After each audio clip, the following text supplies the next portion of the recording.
नमस्कार। Observations with experience के इस यूट्यूब चैनल पर आपका स्वागत है। मैं हूं आपका मित्र असीम सक्सेना। हमने अक्सर देखा है, जब दो पहलवान अखाड़े में एक दूसरे के सामने आते हैं तो ऐसे ऐसे हिलते हिलते नज़रों से नज़रें मिला के थोड़ा सा राउंड लेते हैं। राउंड लेने का मतलब ये नहीं कि सर्किल बनाते हैं, वो थोड़ा सा पोजीशन लेते हैं, थोड़ा हिलते डुलते हैं। वो एसेस करते हैं एक दूसरे को कि अपना कौन सा दांव मैं लगाऊं, इसका कौन सा एरिया वीक लग रहा है, और दोनों एक दूसरे को देखते हैं। फिर वो टाइम तो शुरू हो चुका होता है, फिर जैसे ही मौका लगता है वो एक दूसरे के कंधे पर हाथ डालते हैं या दांव पकड़ने की कोशिश करते हैं।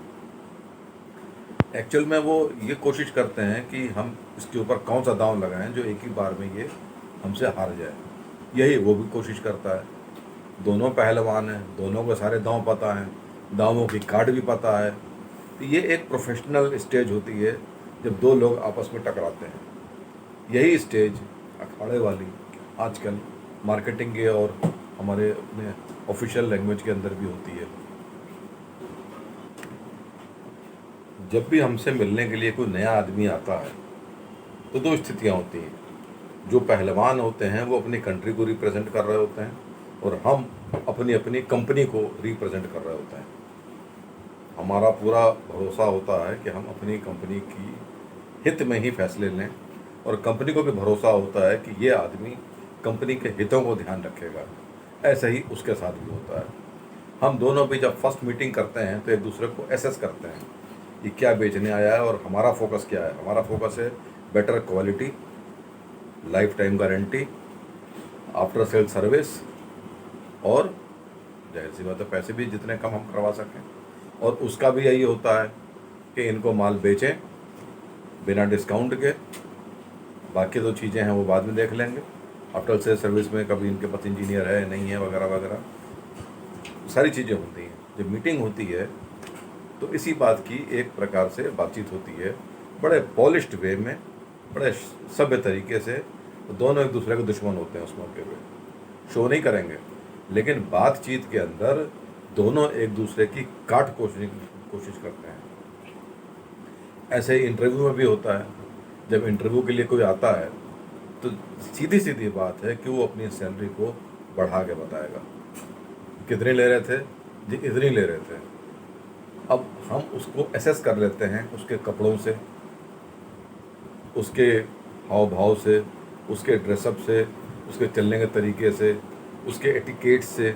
अगर वो सीनियर पोजीशन पे काम कर रहा है तो उसकी आदतें भी उस लेवल से मैच करेंगी। बात करने का ढंग क्या है, बात करते करते टेढ़ा मेढ़ा हो जाता है, हाथ ज़्यादा हिलाता है, लाइक वाइज कई सारी चीज़ें होती हैं उसके अंदर जो आपको एसेस करने का मौका देती हैं। आप उसको असेस कर लेते हैं कि जो ये कह रहा है इसमें सच्चा कितना है। एक से मेरा इंटरव्यू हो रहा था, वो इंटरव्यू देने के लिए आया था, बड़ी अच्छी अच्छी अपनी डिग्रियाँ बताई थी। जो टेस्ट पेपर लिया था उसमें भी उसने ठीक ही ठाक किया था, ना बहुत ज़्यादा अच्छा ना बहुत ज़्यादा बुरा, पासिंग मार्क पे था।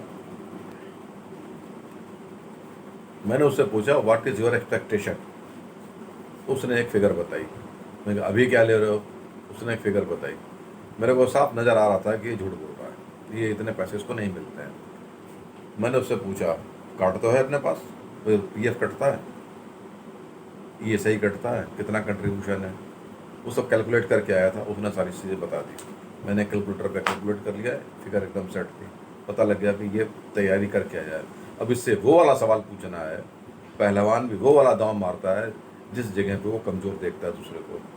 मैंने पूछा भाई तुमने इन्वेस्टमेंट वगैरह कर रखी होगी, LIC कितने की है, फंड्स वगैरह कितने तुमने इन्वेस्टमेंट में डाले हुए हैं? नहीं ऐसा तो ज़्यादा नहीं है, LIC 1-1.5 लाख की है, 2 लाख की है। अच्छा, 2 लाख की LIC है, इससे मतलब तुम्हारे पास प्रीमियम जो है 3-4 हज़ार से ज़्यादा देने की क्षमता नहीं है। ठीक है, टैक्स कटता है? जी नहीं। तो क्यों, इतने में तो टैक्स बनेगा तुम्हारा। ये उसने कैलकुलेशन नहीं की थी। अगर टैक्स कट रहा होता तो उसने कैलकुलेशन की होती और उसके बाद झूठ भी होते। फिर मैं उसको बोलता कि ठीक है, जो भी तुम्हारी इन्वेस्टमेंट है उसकी रिसीट दिखाओ मेरे को, जमा कराओ HR के पास। पकड़ हर एक चीज़ की होती है, बच के भाग नहीं सकता। झूठ बोलेगा पकड़ा जाएगा। और जाहिर सी बात है, अगर आप अपने आप को सही साबित नहीं कर सकते तो अपनी कुर्सी पे कितने दिन टिकेंगे?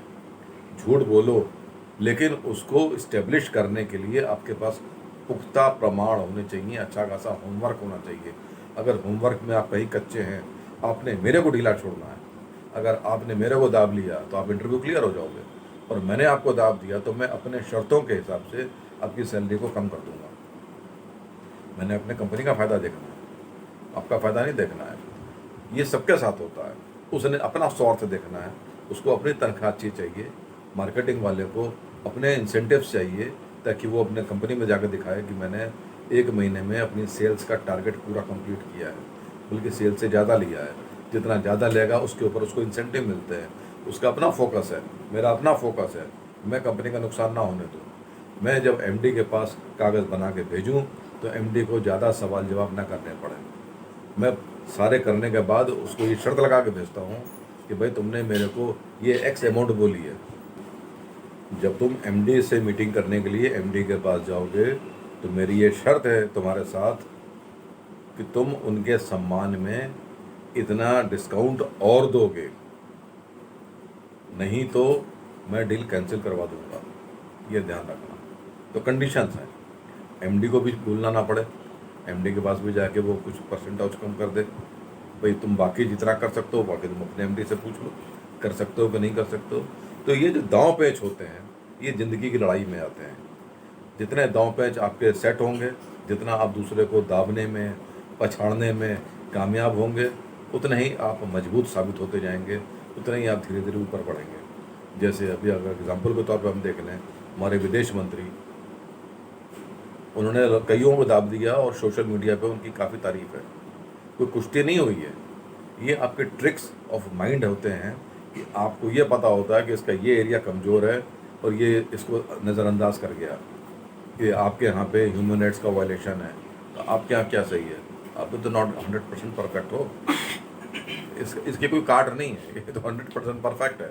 तो आपको इतना हाजिर जवाब होना पड़ता है कि आप दूसरे को दाब दें, और यही आपका एक विश्व विजेता का अभियान होता है। जितना आप लोगों के ऊपर भारी पड़ेंगे उतने ही आप अविजेय होंगे, आपको कोई अपराजेय होंगे, आप विजेता बनेंगे, आपको कोई हरा नहीं पाएगा। और जितना आप जीतते जाएंगे उतनी आपकी एक छवि बनेगी, भैया उससे बच कर रहना, उसके सामने जाओगे तो वो तुमको दाब देगा। तो जो भी आपके सामने आएगा इस इमेज को ध्यान में रखते हुए आएगा, वो वैसे ही डिफेंसिव होगा, और जब डिफेंसिव होगा तो आप एग्रेसिव हो सकते हैं, और जितना आप एग्रेसिव होंगे उतना वो डिफेंसिव होगा। और उसमें अगर गलती से वो शॉट मारने की कोशिश करेगा तो आप कट से कैच पकड़ देंगे, हो गया आपका काम। तो ये साइकोलॉजिकल भी है और डीलिंग भी है।